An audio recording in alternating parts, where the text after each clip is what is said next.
Friends, आज हमारा function का पार्ट नंबर 8 है जिसमें हम डिस्कस करेंगे यूजर डिफाइन जो हमारा फंक्शन होता है उसका पार्ट नंबर 3 है।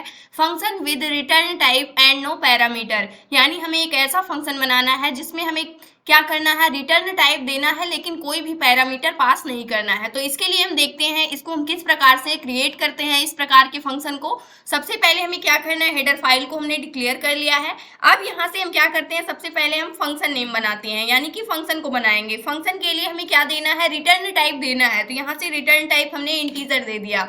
मान लीजिए हमें इंटीजर टाइप की वैल्यू को रिटर्न करना है। अगर नो रिटर्न टाइप बोलता है यानी कोई भी रिटर्न टाइप नहीं देना है, यानी कि रिटर्न टाइप नहीं लेना है, तो उस कंडीशन पर हम वाइड लेते हैं जो कि कोई भी वैल्यू रिटर्न नहीं करता है। लेकिन हमें क्या करना है, विद रिटर्न टाइप हमें लेना है जिसके लिए हमने इंटीजर लिया हुआ है। इसके बाद हमें क्या करना है, अपनी फंक्शन नेम को यूज करना है। फंक्शन नेम जो है हमारा वो क्या है, ऐड है, यानी कि हमने एक फंक्शन नेम बनाया जो कि ऐड नेम का है, जैसे कि हमने पहले भी देख लिया है। इसके बाद ये क्या है, हमारा फंक्शन की डिफिनीशन है। ये सिंपली सा इतना जो हमने लिखा है यहाँ पर, ये फंक्शन की क्या होती है, डिफिनीशन होती है। अब एक्चुअल कोड हमें लिखना है।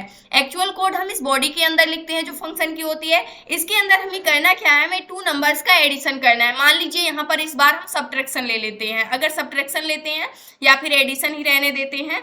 अगर सब्ट्रैक्शन लेंगे तो माइनस कर देंगे, वहां से सब्ट्रैक्ट कर देंगे। मल्टीप्लिकेशन लेंगे तो मल्टीप्लाई कर देंगे। डिवीजन लेंगे तो डिवाइड कर देंगे। जो भी टास्क आप परफॉर्म कराना चाहते हैं वो सिंबल्स ले सकते हैं, यानी वो ऑपरेटर का यूज आप कर सकते हैं। यहाँ से हमें क्या करना है, सबसे पहले डिक्लेयर करना है। और आप अगर यहाँ पर देखें तो हमने यहाँ पर कोई भी पैरामीटर पास नहीं किया है। जो ये पैरेंथेसिस है यहाँ पर फंक्शन नेम की, इसके अंदर हमने कोई पैरामीटर नहीं पास किया, यानी नो पैरामीटर। बट इसका रिटर्न टाइप हमने इंटीजर ले रखा है जो कि कोई ना कोई वैल्यू को रिटर्न करेगा जो कि इंटीजर टाइप की होगी। इसके बाद हमने यहाँ से एक्स नेम का एक वेरिएबल बनाया, उसके बाद एक वाई नेम का बनाया। इसकी हमने वैल्यू दे दी 20, वाई इक्वल हमने 20 दे दिया। उसके बाद हमने एक जेड नेम का वेरिएबल बनाया जिसकी वैल्यू हमने क्या ले लिया, 30 ले लिया। इन दोनों नंबर को हमें क्या करना है, ऐड करना है, जिसके लिए हम यहाँ पर जो एक्सप्रेशन लिखते हैं एक्स इक्वल वाई प्लस क्या लिखेंगे, जेड लिखेंगे। जिससे क्या होगा, जो हमारा फाइनल रिजल्ट होगा वो एक्स में स्टोर हो जाएगा। वाई प्लस जेड करेंगे 20 प्लस 30 होकर के कितना आ जाएगा, 50 आ जाएगा, जो कि एक्स नेम के वेरिएबल में स्टोर हो जाएगा। सी आउट फंक्शन की हेल्प से हम इसको प्रिंट कर लेंगे, ऐड, यानी कि हम ऐड करके जो भी हमारा रिजल्ट आ रहा है उसको प्रिंट कर रहे हैं। एक्स में स्टोर होगा, एक्स को हम क्या कर लेंगे, यहाँ से प्रिंट कर लेंगे। या फिर आप सिंपली सा यहाँ से क्या कर सकते हैं, विदाउट इसको लिखे हुए, यहाँ पर हम जब भी हम क्या करते हैं, रिटर्न टाइप लेते हैं, तो यहाँ से आप क्या कर देंगे, रिटर्न लिख देंगे।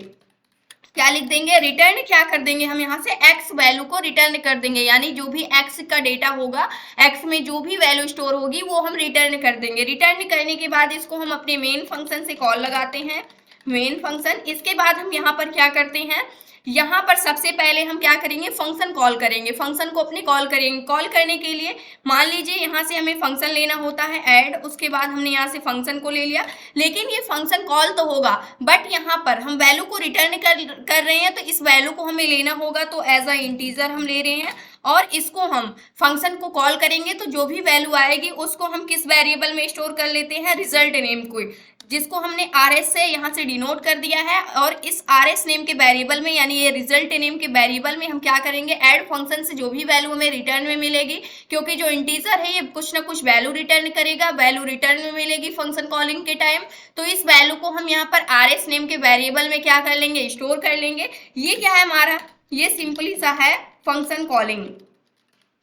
इसको हम क्या बोलते हैं, फंक्शन कॉलिंग बोलते हैं। यहाँ से हमने अपने फंक्शन को कॉल किया, उसके बाद हम क्या प्रिंट कर देंगे, यहाँ से हमें वैल्यू रिटर्न मिल जाएगी रिजल्ट नेम के वेरिएबल में। यहाँ से अब हम प्रिंट कर देंगे इसको, जो भी ऐड करके वैल्यू यानी कि आ रहा है फाइनल रिजल्ट, वो RS यानी कि रिजल्ट नेम के वेरिएबल में आ रहा है, इसको हमने यहाँ से प्रिंट कर दिया। तो ये इस टाइप से भी आप क्या कर सकते हैं, अपने फंक्शन को डिक्लेयर कर सकते हैं, जिसमें क्या नहीं यूज कर रहे हैं आप, यहाँ पर रिटर्न टाइप हम ले रहे हैं लेकिन कोई भी पैरामीटर पास नहीं कर रहे हैं। प्रोग्राम को रन करते हैं तो आप देख सकते हैं, तो यहाँ से हमें क्या वैल्यू मिल रही है, 50 मिल रही है।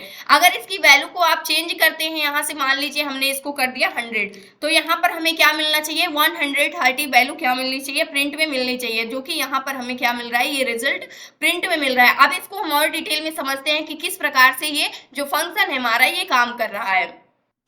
अब यहाँ से अगर इसकी डिफिनीशन देखें आप, function with return type and no parameter, यानी हम कर क्या रहे हैं, जो फंक्शन है इसमें कोई भी क्या नहीं है, इसमें रिटर्न टाइप है लेकिन इसमें कोई भी पैरामीटर हम पास नहीं कर रहे हैं। तो डिफिनीशन अगर देखें, the function in which there is no parameter and there is some value returning, यानी कि यहाँ पर कोई भी पैरामीटर नहीं है लेकिन यहाँ पर हम क्या कर रहे हैं, कुछ वैल्यू को रिटर्न कर रहे हैं। Why that function is called function with return type and no parameter. तो इस टाइप के फंक्शन को हम क्या बोलते हैं, function with return type and no parameter. यहाँ पर हो क्या रहा है, मैंने एक फंक्शन बनाया, फंक्शन नेम हमने क्या लिया, ऐड लिया हुआ है, और इसका रिटर्न टाइप हमने इंटीजर दिया है क्योंकि हमें यहाँ से इंटीजर टाइप की वैल्यू को रिटर्न करना है। ये हमें पता है कि हमें इंटीजर वैल्यू को ही रिटर्न करना है, इसलिए हमने जो टाइप दिया है यहाँ से वैल्यू को रिटर्न करने का, वो हमने क्या दे दिया है, इंटीजर टाइप दे दिया है। क्योंकि यहाँ पर क्या है, विद रिटर्न टाइप, यानी आपको रिटर्न टाइप लेना होगा, तो हमने यहाँ से ले लिया। उसके बाद हमने यहाँ से 3 वेरिएबल डिक्लेयर कर ले, एक्स वाई जेड, जिसमें हमने एक्स में अपने फाइनल रिजल्ट को स्टोर कर रहे होंगे, वाई इक्वल जो वैल्यू है 20 है, जेड इक्वल जो है वो 30 है।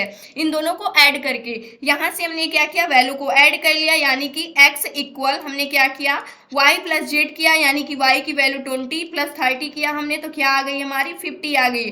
अब इस 50 वैल्यू को हम क्या कर देंगे, यहाँ से रिटर्न कर देंगे। अब ये रिटर्न होगा, जैसे हम ऐड फंक्शन को कॉल करते हैं ये रिटर्न हो जाएगा इस मेन फंक्शन में।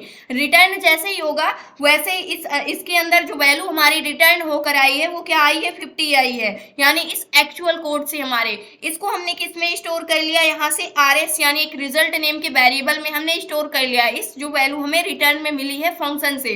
जैसे ही हमने इस वैल्यू को स्टोर किया यहाँ पर, उसके बाद हमने इसको सी आउट फंक्शन की हेल्प से यहाँ से प्रिंट कर दिया RS को। तो जब भी हम क्या करते हैं, अपने प्रोग्राम को फिर रन करते हैं, तो यहाँ से हमें वैल्यू क्या प्रिंट में मिल जाती है, 50 प्रिंट में मिल जाती है। तो इस प्रकार से हमें पता चलता है, जब भी हमें बोला जाए कि आपको रिटर्न टाइप देना है लेकिन कोई भी पैरामीटर नहीं पास करना है, तो उस कंडीशन पे आप जो प्रिंट की स्टेटमेंट लिखते हैं वो मेन फंक्शन में लिखते हैं, और फंक्शन कॉलिंग के टाइम आपको क्या मिलती है, कोई ना कोई वैल्यू रिटर्न होती है, सम वैल्यू रिटर्निंग। जैसे आप यहाँ से देख सकते हैं, उस वैल्यू को आप एक दूसरे वेरिएबल में स्टोर कर लेंगे और उस जो वेरिएबल में आप स्टोर कर रहे हैं उसको प्रिंट कर देंगे, तो आपको वैल्यू क्या हो जाएगी, प्रिंट में मिल जाएगी। ये थर्ड था हमारा, जो कि यूजर डिफाइंड फंक्शन का कैटेगरी था, वो थर्ड था। एक और बचा है जिसको हम नेक्स्ट वीडियो में डिस्कस कर रहे होंगे, इसका 4 टाइप।